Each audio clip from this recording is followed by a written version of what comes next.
Okay, let's get into this.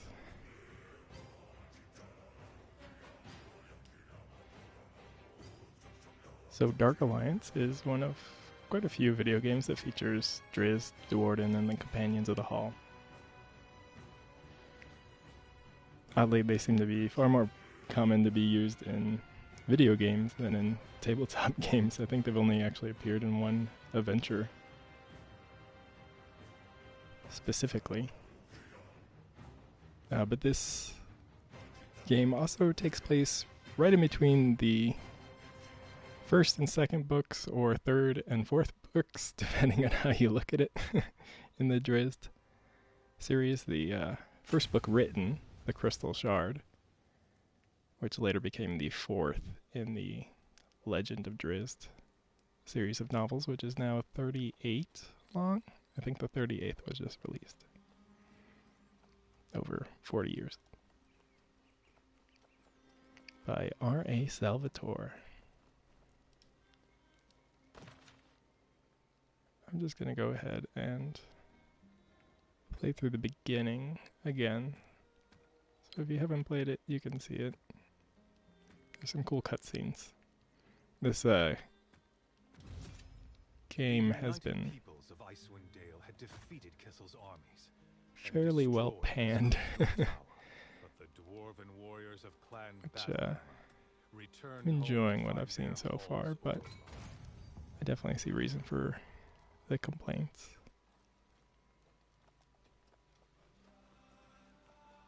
Alright, so if it's been a while or you haven't heard the story of Drizzt, I'll do a quick recap of what the first book was about and then pick up, kind of point out how this storyline right here,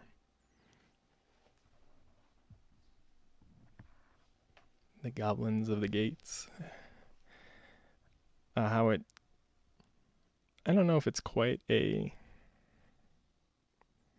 revision of the story, but kind of like adding in an extra chapter that we didn't know about, which probably if you look really hard, it's like, well, that couldn't have happened, but they at least called Salvatore in to help write the story for this game, so I respect that. If he says this could be something else that happened, then sure, why not?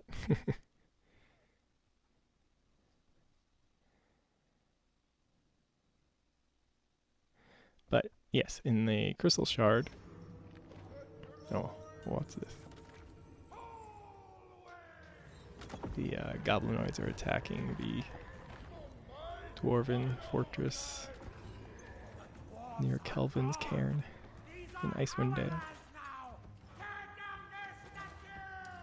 After the big attack at the end of the Crystal Shard novel.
Man, I really like, I mean, it's not amazing graphics or anything, but it's such a great D&D scene right there. The ice dragon swooping in and freezing the giant statue. Interesting. The Icing Death was a dragon.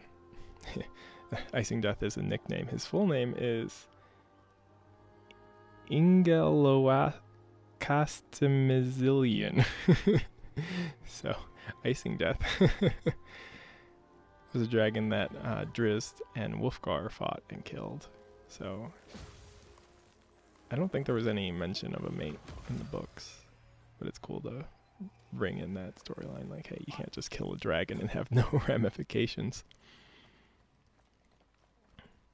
But the storyline of the book was that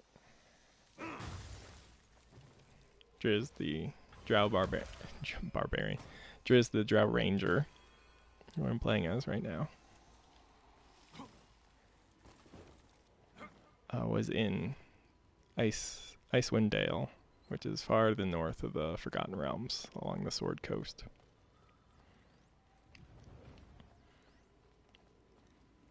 And then he realized that there was going to be attack by a barbarian tribe of the Reged barbarians,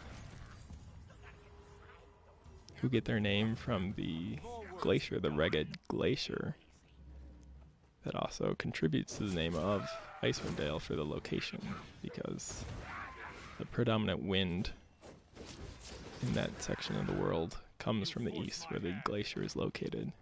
So it's always freezing cold there. Hence Icewind, which, as you may have noticed, they use for that dragon Icing Death's mate is called Icewind. It's kind of a cool nod to that.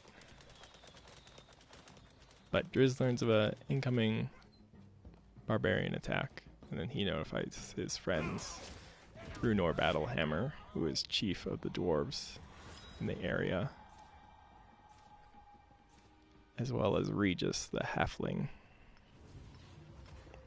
Rogue? I guess he's a rogue. He's not big into fighting. He does steal stuff, though. So, yeah, sure, why not rogue? And they're able to rally the troops of the 10 towns. 9 small fishing communities plus the larger town of Bryn Shander, who kind of acts as the trade hub up there. So they rally the troops. They're able to defeat the barbarians. And then Bruenor spares the life of a young barbarian. Turns out to be Wulfgar, one of the other playable characters in this game. You can also play as Bruenor as well as his adopted daughter, another human, Cattie-brie, who would later become Drizzt's wife and mother of their child.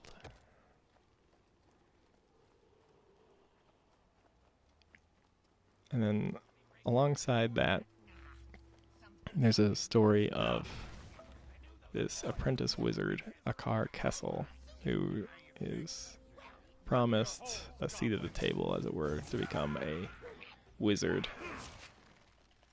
in Luskan. But he's just used by other wizards to kill his master, who doesn't see it coming, because the master is like the only guy who was ever nice to Kessel. And he tried to do right by him, so getting stabbed in the back from his apprentice must have sucked. But then the other wizards, after he defeats his one-time master, kills him, they just drop him in a snowy pit on their way back. So they screw him over. They just used him. But on the verge of death in that snowy bowl in the mountain, he manages to find a crystal shard. The crystal shard. Kranishabon, which always makes me think of Cinnabon. Because, yeah, I'm sure I'm pronouncing it wrong, but that's what I think of.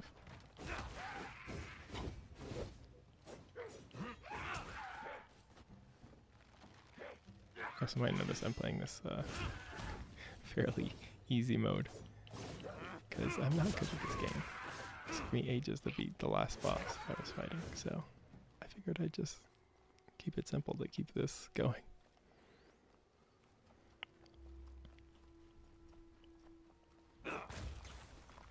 But Kessel finds the crystal shard, which is this powerful artifact made by 7 liches who designed it to like absorb the power of the sun.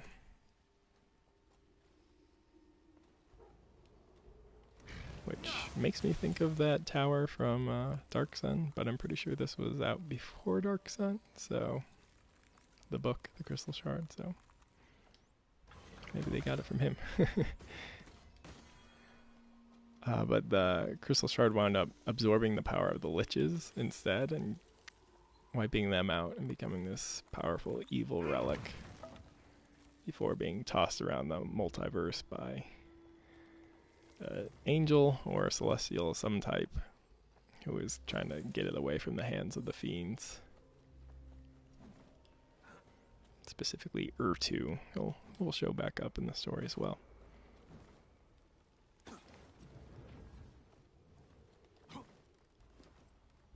So Kessel finds the Crystal Shard, and then he starts recruiting followers, goblins and stuff mostly, and just becoming this warlord type figure in the area. He doesn't really have any ambitions for himself, but the shard influences his thoughts and keeps sending him visions of him having more and more power. More and more power and respect. So he slowly starts to go along with its... I got freaked out. He slowly starts to go along with its plans. But years pass between the fight with the barbarians and Kessel finding the Crystal Shard, like 5 years or so.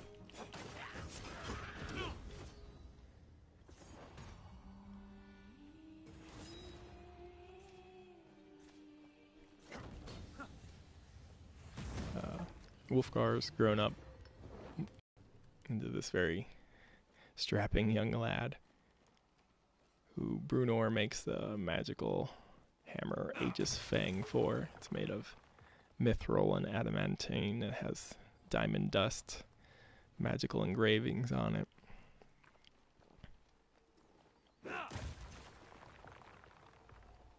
And then he asked Drizzt to help train him so he can fight better. Bruenor is a capable warrior, but doesn't think the 7 foot tall Wulfgar is gonna be fighting like a dwarf does. So he has Drizzt, who is also a very capable fighter, teach him how to properly use his weapon.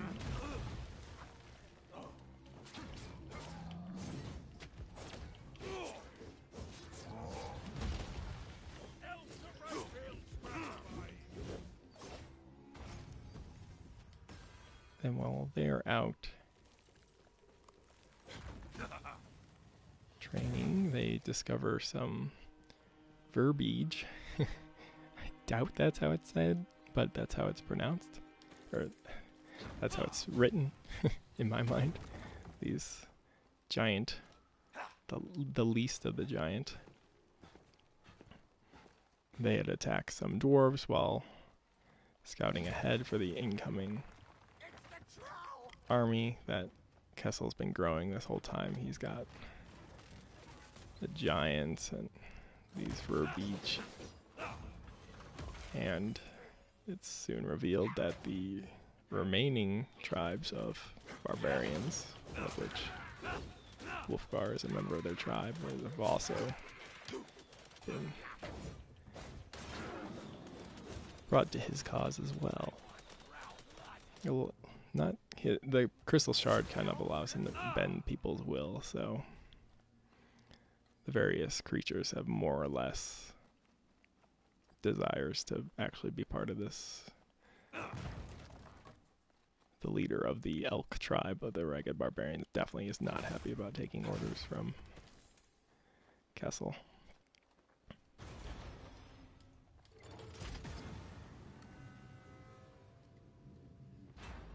But Drizzt and Wulfgar find out that something's afoot, and they notify Bruenor, and they're able to stave off a advance party of giants and orcs and the like.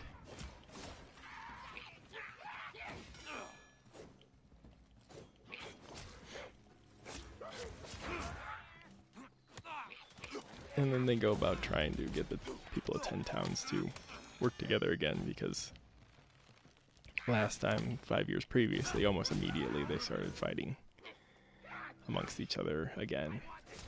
One of the main leaders was insulting Drizzt while he was unconscious after having been... He went toe-to-toe with one of the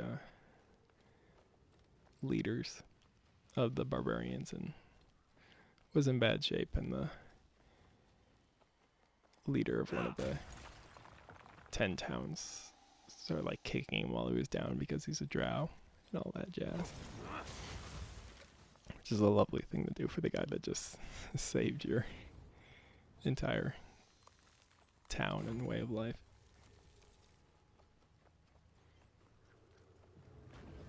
But anyway, they try to organize the humans again. It doesn't quite work because they're stubborn and dumb.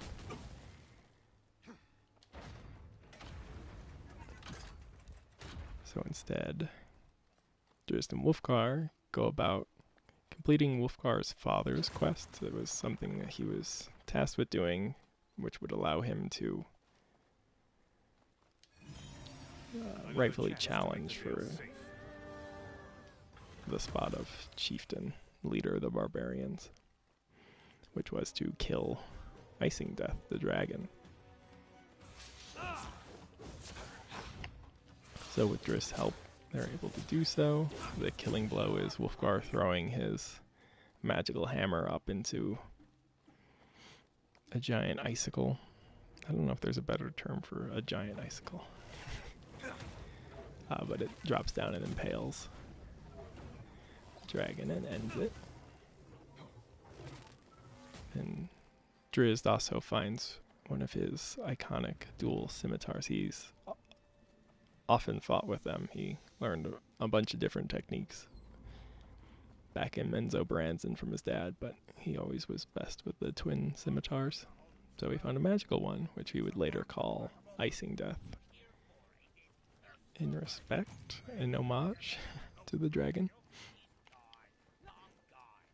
But taking his trophy, the dragon's horns, Wulfgar is able to go to his previous tribe and challenge for leadership, which he succeeds at. So he's able to turn the barbarians against Kessel instead of having another force fighting the people of 10 talents.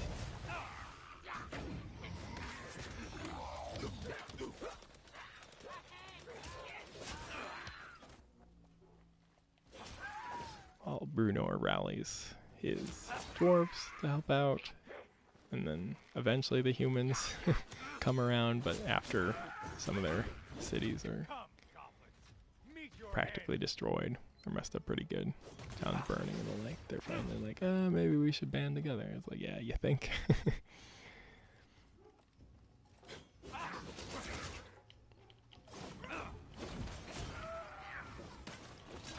There are various companions of the hall, including Cattie-brie, Bruenor's daughter, are able to help out.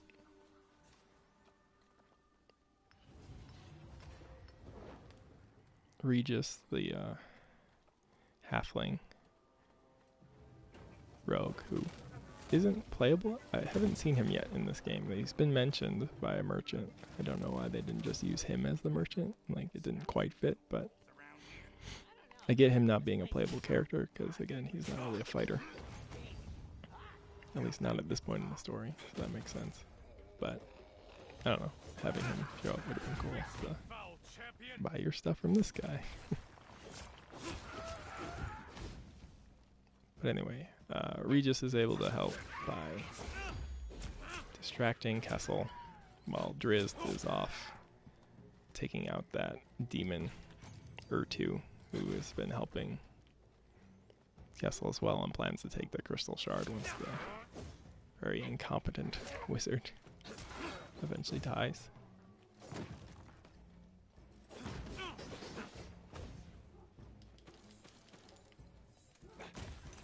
Hold up just a second, I gotta go get my foolish acting dogs again.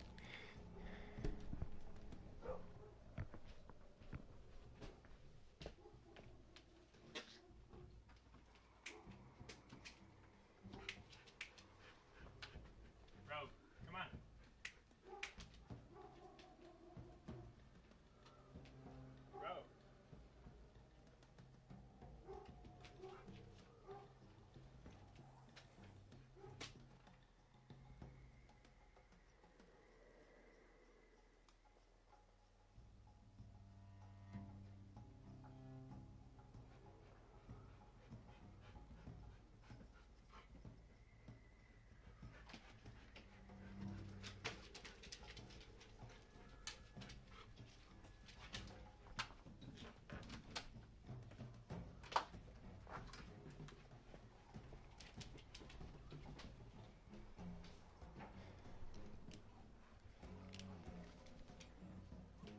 Sorry, he somehow managed to escape our fenced yard.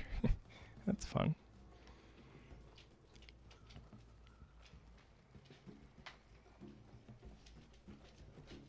Yeah, so Regis distracting Kessel. Drizzt taken out. Her to the demon. And Kessel is eventually taken out by...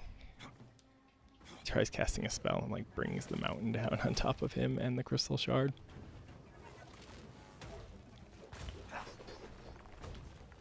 So the day is saved, and then Bruenor decides to go off to try to reclaim the dwarven home of Mithral Hall, which had been lost years before. He'd been talking about going back. And eventually, that's what the second book starts off being about. And then Kessel would show up later in an adventure as a wight who is still trying to gain the power of the shard. The shard itself would show back up a couple times, as would Urtu the demon, because Drizzt had just banished him instead of, he hadn't killed him or anything. Hard to do with demons on the material plane.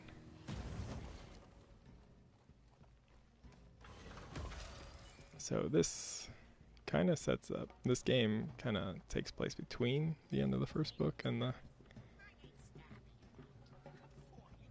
well, like in between there, because I believe they start taking off at the end of the book, if not immediately in the second book. So it kind of fills in that little void there, if there even was one.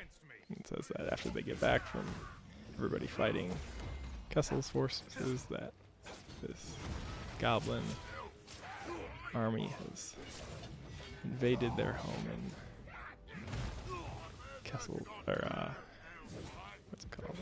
Kelvin's camp.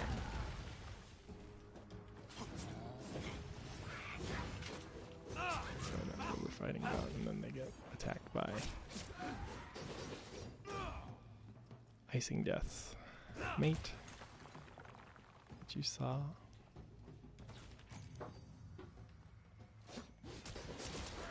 This one will take some effort.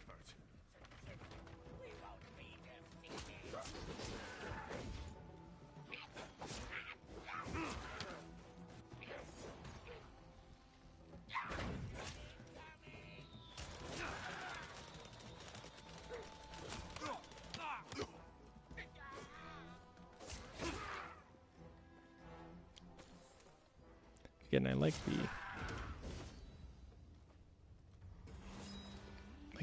having a story like take place. Like, here's an extra chapter that we didn't know about. They did the same thing in Dragonlance, right? The Forgotten Chronicles, where they went back and filled in some of the gaps. Though that one might have been a little bit more natural due to the having the books and the adventures coming out at the same time and not really having the ability to, or the space to involve all the stuff from the adventures into the books, plus having the different schedules of when they were coming out. You'd think of things later, so having those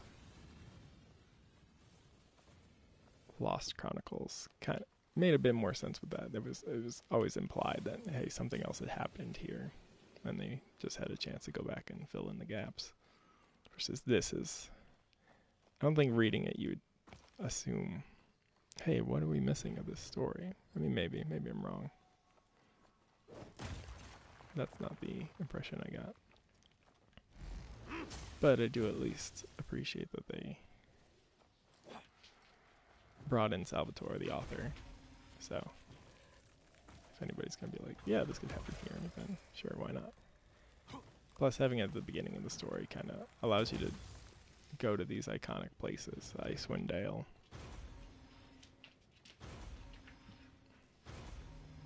Underneath Kelvin's cairn to the dwarven home. So, maybe it makes sense to want to set it at that point, even if some of the stuff doesn't quite make sense.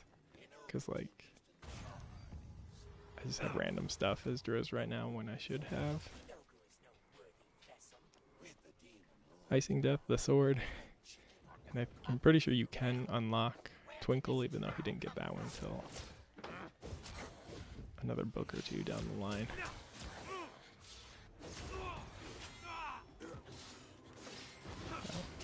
And I'm sure you don't start off as Wulfgar with Aegis Fang, because, again, basically legendary artifact at this point.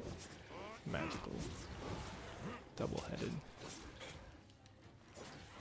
Warhammer.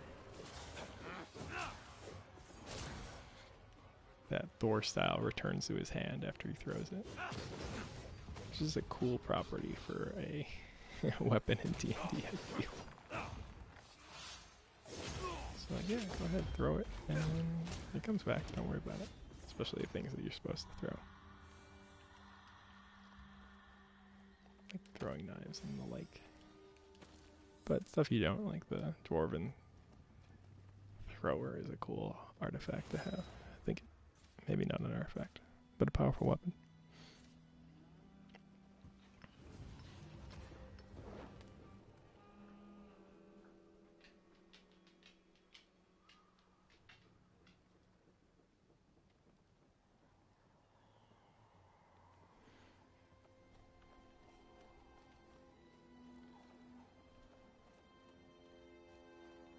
So when it comes to this game, like the actual gameplay, it's definitely, I mean, it's hack and slash, as you can tell. There's some cinematics, which are cool. I like them. But most of the time you're just running around smacking stuff, essentially. I really like these things. It's like magic portals that like teleport you around. I definitely want to steal that for my game in some way. Like, it's a giant chasm, and the only way there's a magical portal. Do you want to step into it? And it just shoots you across. That's cool image.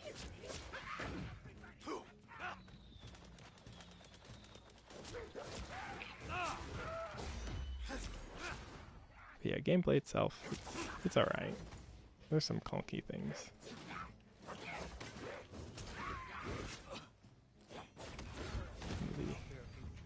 When it decides to enact what you said. Like, often if you hit a bunch of buttons at once, it'll like go through them in sequence, but there's some things that'll like stop that. It's weird. There's also this weird thing with jumping. You get that little forward animation most of the time that makes jumping over specific things, like platforming, a little bit difficult in my mind. But I definitely see the complaints and understand them. I don't know if it's quite as bad as people make it out to be. I mean, maybe. I'm upset that they said it was going to be couch co-op and it's not. That's annoying to me. Like, why is this not couch co-op? Like, even if it was just 2 players. Like, let me and my friends be the companions of the hall.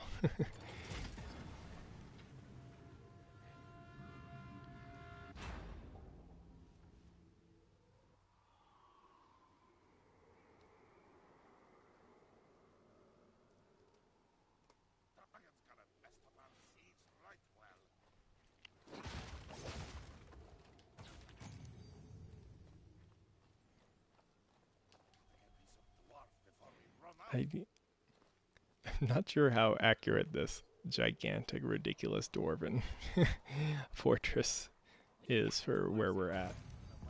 I defend these lands. Because again, this was where the dwarves went after they were booted out from Mithral Hall. I did not see it as like a crazy giant, like Lord of the Rings style complex.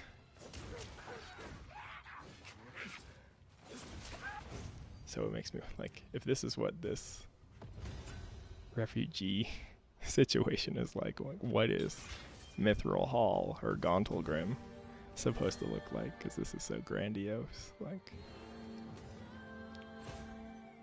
those ancient fortresses have to be something else.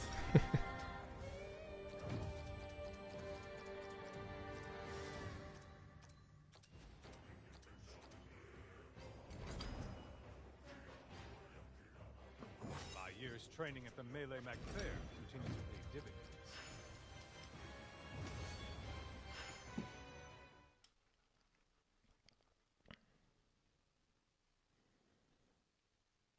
It is funny to me that these books came out, when was the first one? 35 years ago, I think. So 87, 88?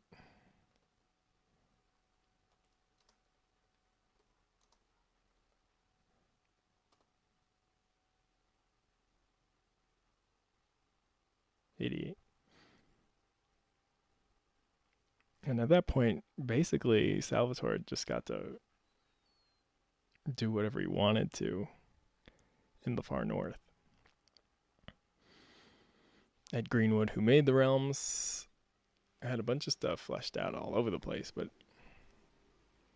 they would bring in other things to add more stuff to the realms, like what is it called? Like the first novels that there were not originally written for the realms, but they kind of just tacked them on. I can't remember what they're called. They're It was not goblins that drove the battle hammers from one of their the homes. islands It was Durgar that are popular. I can't remember They the name right came now from the off the top of my Underdark. head. and had penetrated the lower hall. But that trilogy, It was not goblins that I think the drove first book battle came out hammers before from their the homes. Realms box set even came out, so before it was an official campaign setting. Oh, there's an interesting thing here in which it's a statue of a guy with Tempest's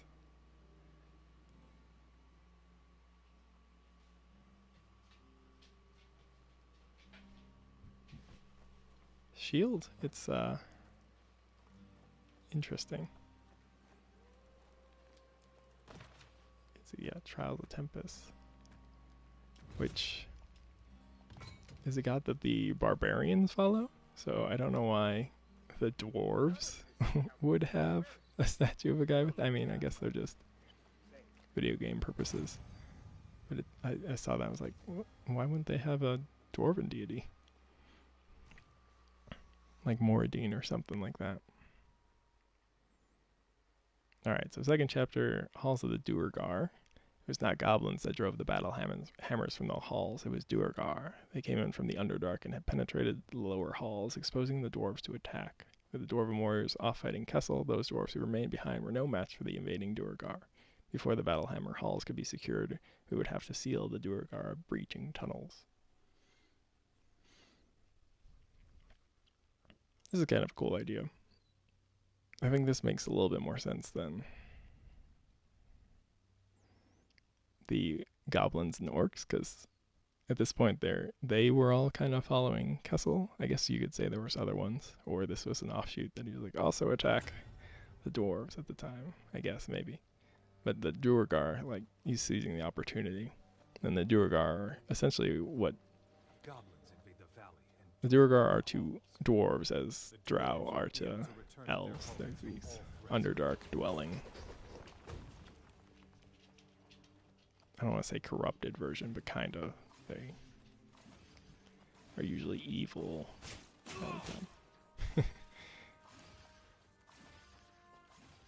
And they are often very jealous of what the dwarves have, so having them try to take their complex while they're away makes sense.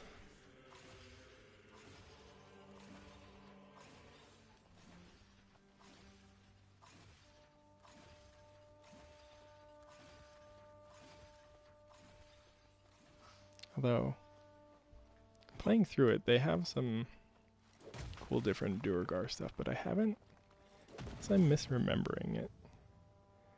Pretty sure the Duergar can grow in size. They got a few special abilities.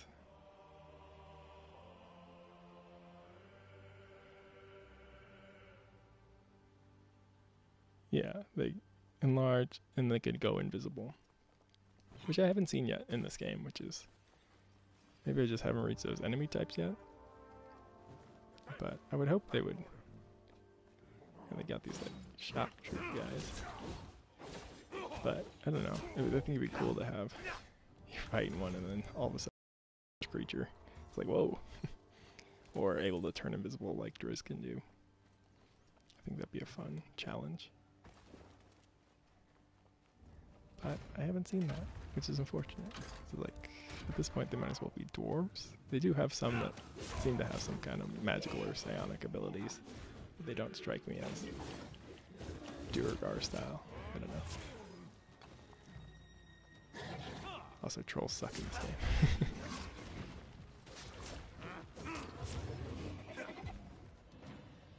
They don't have to kill them with fire or poison.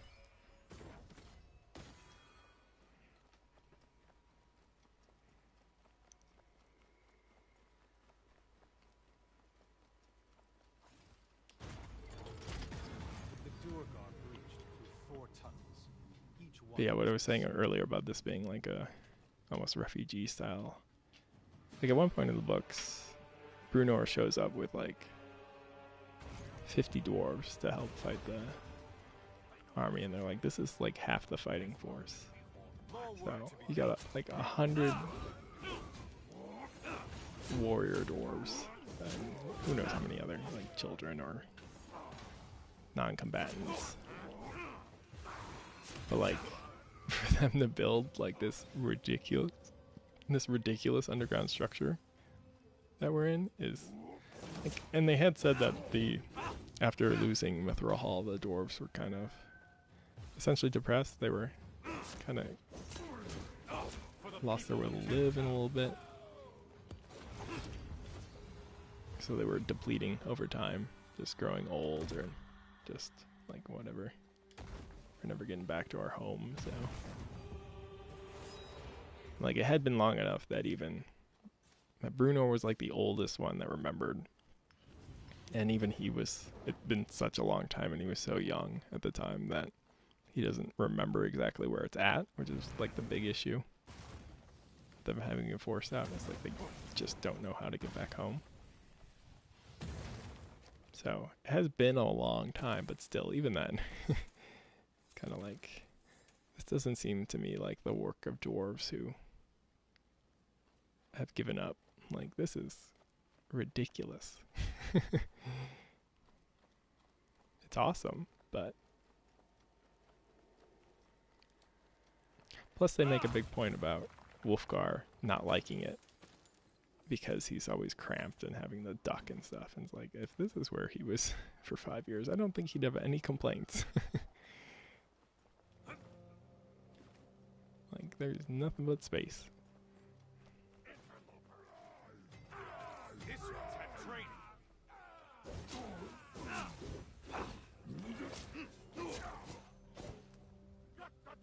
These are some of those Duergar that have more psionic abilities.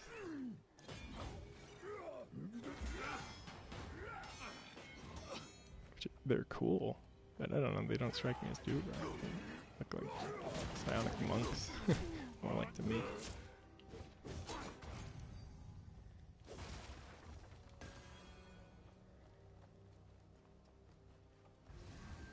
Another one of these cool. Woo! Like what players want like step in the portal and then shoot off like a fireball?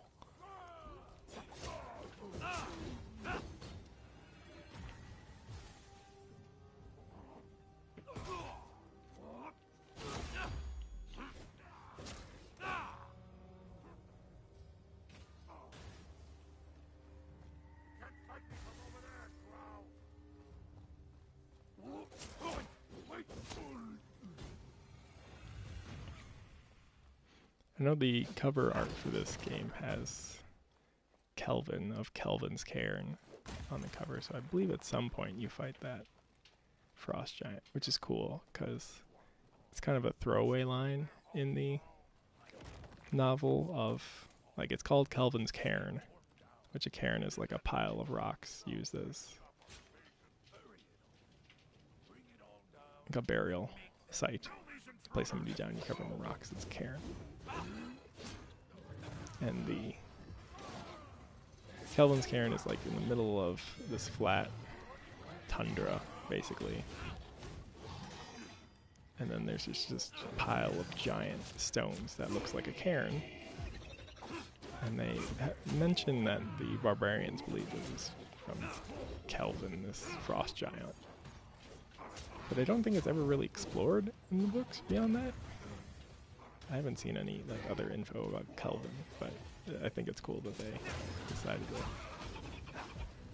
take that tidbit from the novels and be like, hey, let's have him show up.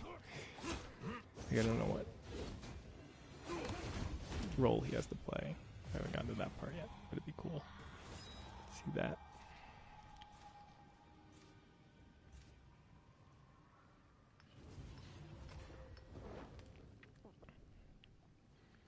The resting mechanics are kind of fun. You recharge stuff if you choose to, but you could also like press your luck at not, but which will allow you to get like better loot and stuff. But if you ever die, then you have to go back to the previous one and then fight all those people again. So kind of an interesting push and pull of should we or should we not.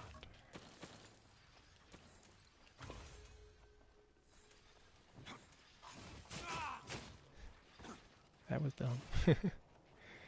Like I said, jumping and hitting specific marks is difficult for me in this one.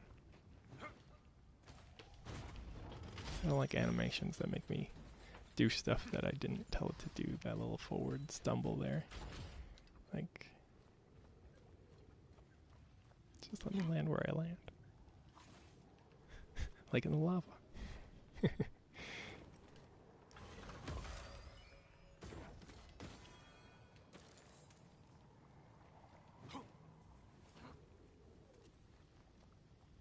But yeah, I don't know.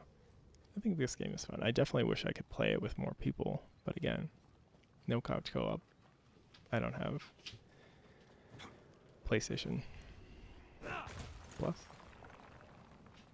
And even so, I've heard that the servers are basically dead at this point, so it's a shame. Especially because they just released a DLC that gave another playable character, this tiefling who I don't know of. I don't think she's from the books. I think she's someone new. I meant to look that up, but I forgot.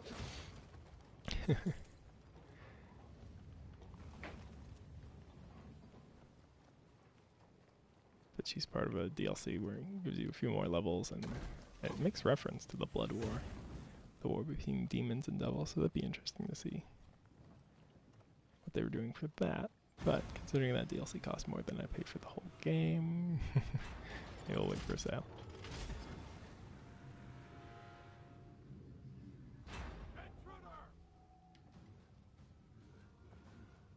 That's Drizzt. Kill him.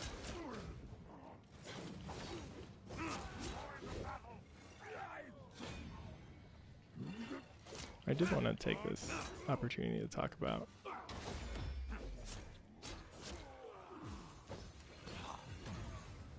Salvatore, R.A. Salvatore, the author of the Drizzt books. Didn't get to talk about too much in my Drizzt episode, where I kind of just ran through the story of the novels from the Drizzt perspective. But he's a fun guy. Salvatore's fun. I've heard him on a few different interviews, and he's got this great Boston accent. He prefers to go by Bob. It seems like everybody who knows him seems to call him Bob. It's funny, he chose the name R.A. Salvatore because he thought it was more author-like, but then he found out later that actually using initials like that kind of makes people think that you're a female author in the sci-fi and fantasy space, because that's a thing they basically had to do back in the day to gain credence.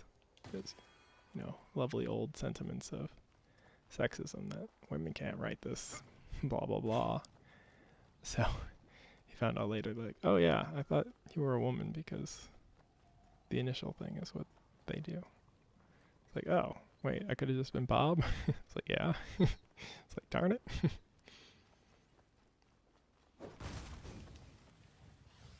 But he also mentions that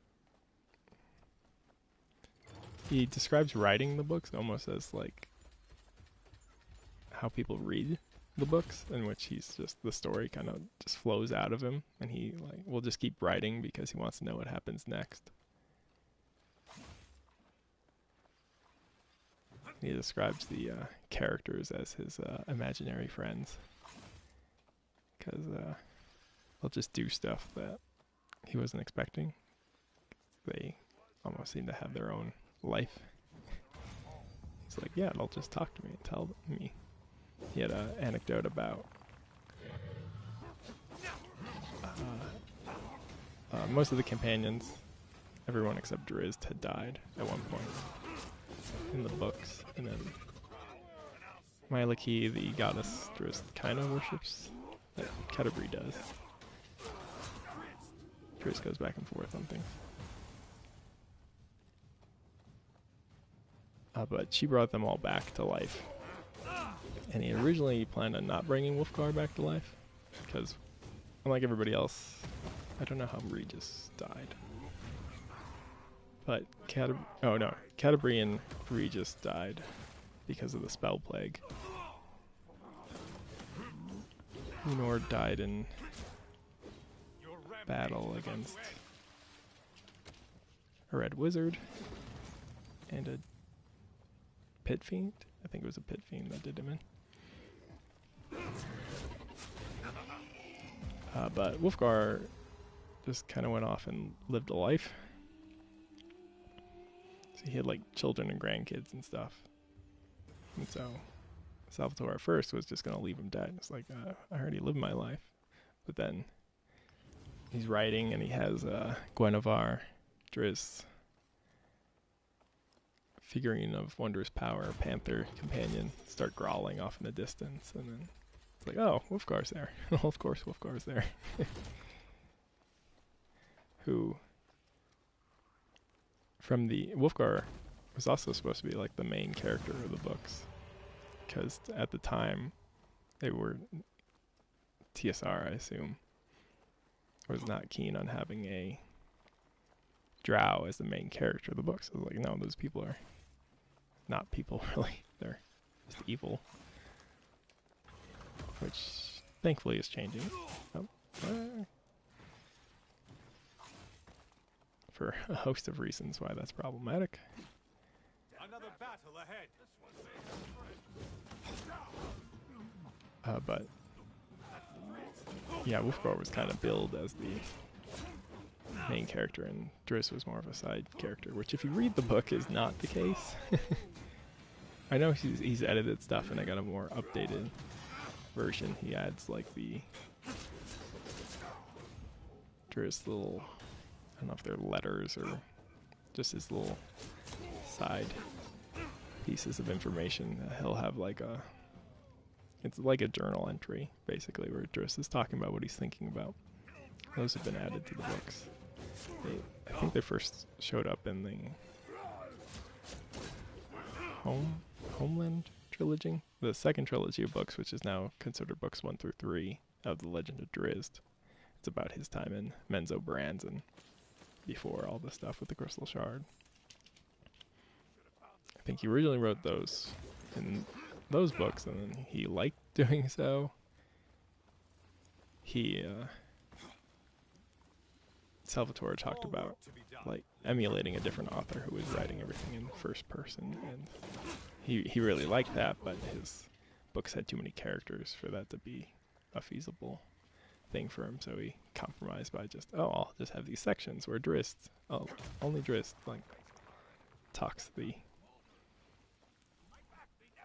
I don't know who they're supposed to be made out to. If there's just like his own thoughts. They're actually releasing a book later this year, The Tao of Drizzt, which is a collection of all his essays.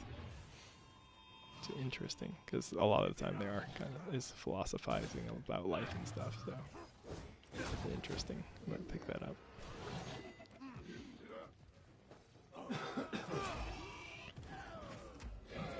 They're doing a lot in the coming year for Drizzt because it's his 35th anniversary. Next year he's getting all the digital versions of the books, the audio books, and the ebooks are getting new covers. I hate this. My controls are reversed right now because I'm confused or something.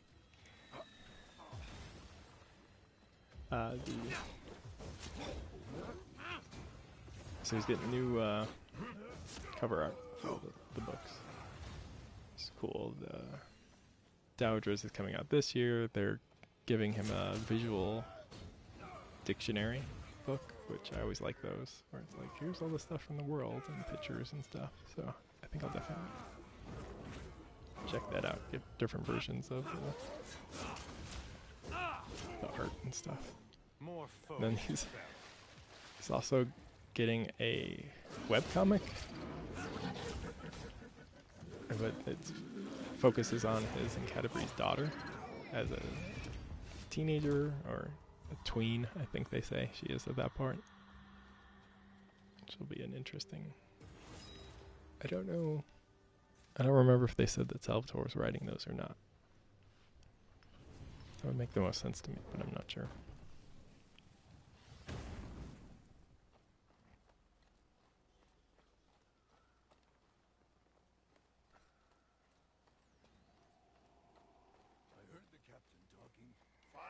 And of course they just released a new book, Glacier's Edge. Which,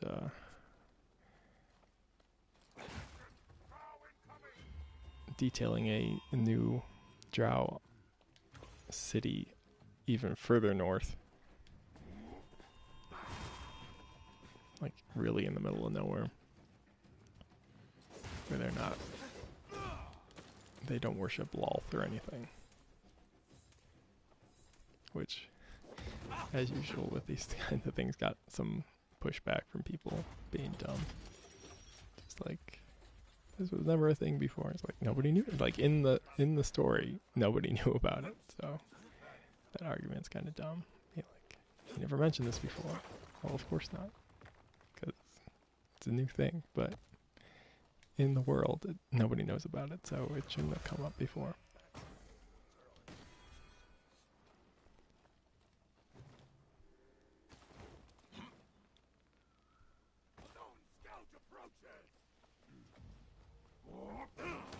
I haven't checked out the new one. Glacier's Edge is the newest book. It's the second in the trilogy.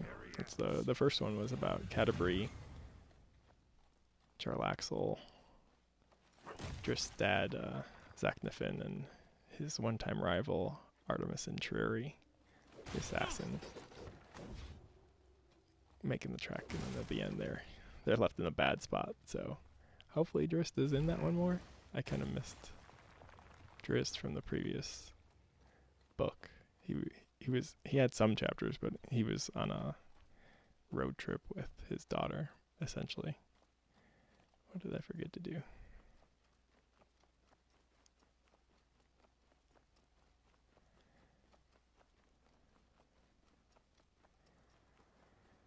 Dun, dun, dun, dun, dun. I swear I did this one. Oh well. So I'm hoping in the newest book, which I haven't checked out yet, but hopefully more Drizzt. I think he's on the cover, so high hopes that more Drizzt-centric.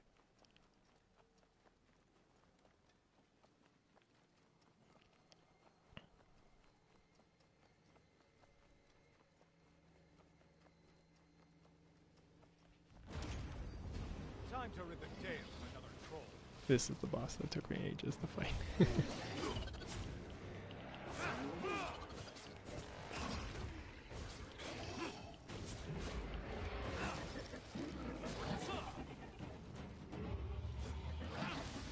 It's fighting on higher difficulty too.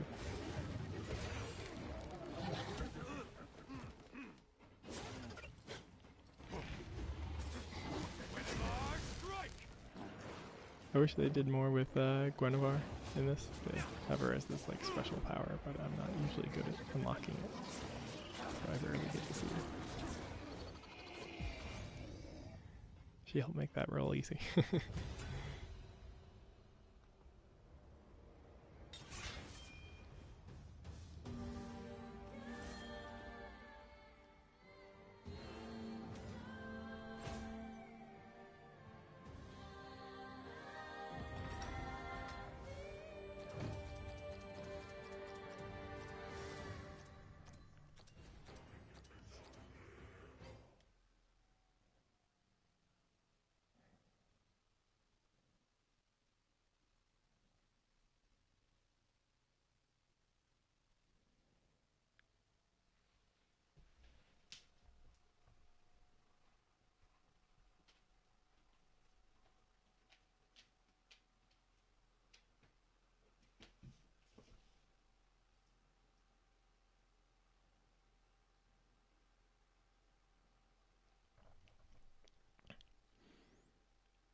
This game also takes forever to load.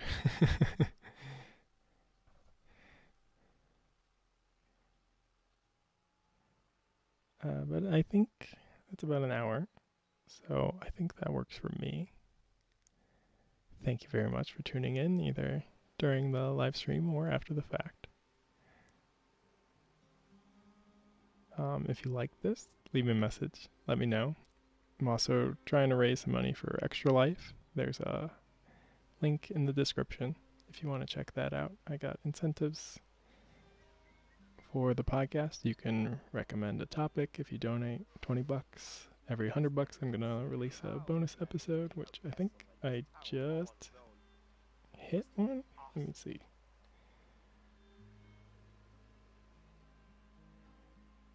Yep, I just hit one, so I'll release the first bonus episode